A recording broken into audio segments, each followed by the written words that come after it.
शहबाज गिल ने कमिश्नर रावलपिंडी लियाकत चट्ठा की बात को दुरुस्त साबित करने के लिए जिस तरह कमिश्नर फैसलाबाद डिवीज़न सिलवत सईद का नाम इस्तेमाल किया है और झूठ बोला है उनके हवाले से, ऐसा उन्हें नहीं करना चाहिए था।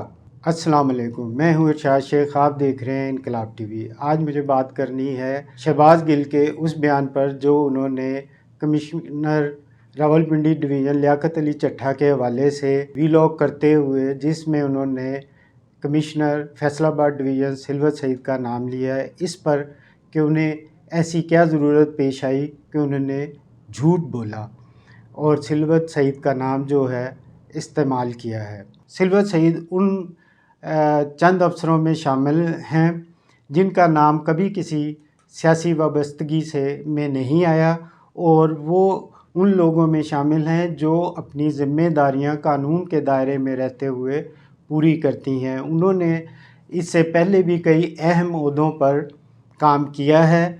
अगर किसी सियासतदान की बात ना मानने पर इंतकामी कार्रवाई का सामना करना पड़ा है तो वो पीटीआई के दौर में हुआ था, उसके बाद उन्हें ओएसडी बना दिया गया था। ये बात शहबाज गिल साहब को जहन में रखनी चाहिए और इस तरह किसी का नाम नहीं लेना चाहिए। इस हवाले से मेरी बात भी हुई है। जो सिलवत सईद हैं कमिश्नर फैसलाबाद डिवीज़न हैं और काम कर रही हैं, ना तो कमिश्नर का इतना ताल्लुक़ होता है इलेक्शन के अमल से। हाँ, वो असरअंदाज ज़रूर हो सकता है, लेकिन इतनी आसानी से असरअंदाज नहीं हो पाता इलेक्शन के अमल पर, जिस तरह कमिश्नर रावलपिंडी डिवीज़न कह रहे हैं या जिस तरह शहबाज गिल पोज करने की कोशिश कर रहे हैं। इस तरह नहीं होता। ये इंतज़ामी ओहदे हैं, ये बाहर ज़रूर होते हैं, इनका इलेक्शन के अमल से बराह रास्त कोई ताल्लुक़ नहीं होता। इसी तरह कमिश्नर फैसलाबाद डिवीज़न सिलवत सईद का भी इलेक्शन के अमल से कोई ताल्लुक़ नहीं था।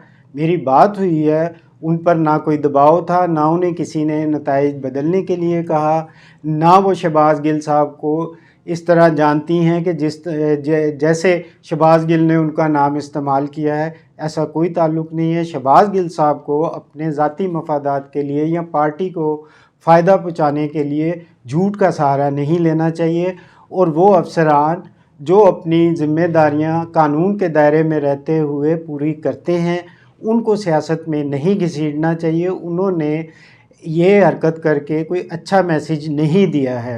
सिलवत सईद की बड़ापन इसी से आप अंदाज़ा लगा लें कि वो इस मौजू पे बात भी करना नहीं चाहती कि उनका नाम शहबाज गिल ने इस्तेमाल किया है, तो वो शहबाज गिल के बारे में तो इस बात भी नहीं करना चाहती।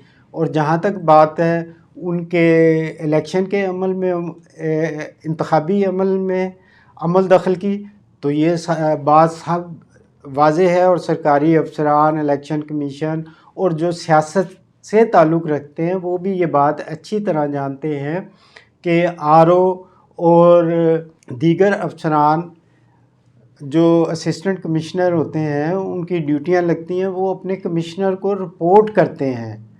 इस हद तक ही कमिश्नर का इंतखाबी अमल से ताल्लुक़ होता है कि वो चीज़ों से बाखबर होता है, उन चीज़ों में बराह रास्त मुदाखलत नहीं कर सकता।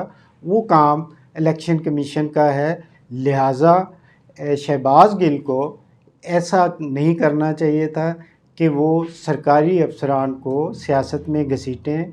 ये ना ही पीटीआई को ऐसा करना चाहिए कि वो सरकारी अफसरान को अपने सियासी मफादात के लिए सियासत में घसीट कर इंतज़ामी जो मशीनरी है उसके लिए ये परेशानियां पैदा करें।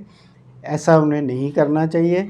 दूसरी बात ये है कि जो इल्ज़ामात कमिश्नर रावलपिंडी डिवीज़न लियाकत अली चट्ठा ने लगाए हैं उनकी तहकीकात होनी चाहिए। मे भी वो सच हों, मे भी वो झूठ हों। तहकीकात उन इल्ज़ामात की होनी चाहिए। अगर उन इल्ज़ामात की तहकीकात होती हैं तो ये सब बात वाज़ेह हो जाएगी कि लियाकत अली चट्ठा झूठ बोल रहे हैं या सच बोल रहे हैं। ये नहीं होना चाहिए कि उनके इल्ज़ामात से पहले उनकी तहकीकात शुरू हो जाएं। जो लियाकत अली चट्ठा हैं वो कोई अच्छी शोहरत के हामिल अफसर नहीं हैं। वो जहाँ जहाँ भी रहे हैं उनकी कोई ना कोई दास्तां रही है जिसमें करप्शन के इल्ज़ामात उन पर हैं। حال ہی میں جو ان پر انکوائریاں چل رہی ہیں ان کی بھی تعداد اچھی خاصی ہے، اور سنگین نوعیت کی مالی بدعنوانیوں کی انکوائریاں ان پر چل رہی ہیں۔ ان کے ساتھ کسی اچھے افسر کا، جن کی شہرت اچھی ہو، جن کی ایمانداری پر کوئی شک نہ ہو، جن کی کارکردگی پر کسی کو کوئی سوال نہ ہو، ایسے افسر کا نام لے لینا اور جھوٹ لینا نام، ان کے موقف کو تقویت دینے کے لیے ایک بے داغ کردار کے حامل افسر کا نام استعمال کرنا شہباز گل کو زیب نہیں دیتا۔ شہباز گل کو اپنی اس غلطی کا اعتراف کرنا چاہیے اور اپنے اس کیے پر کم از کم افسوس کرنا چاہیے، معافی مانگ لینی چاہیے کہ انہیں اس طرح کسی کا نام استعمال نہیں کرنا چاہیے تھا۔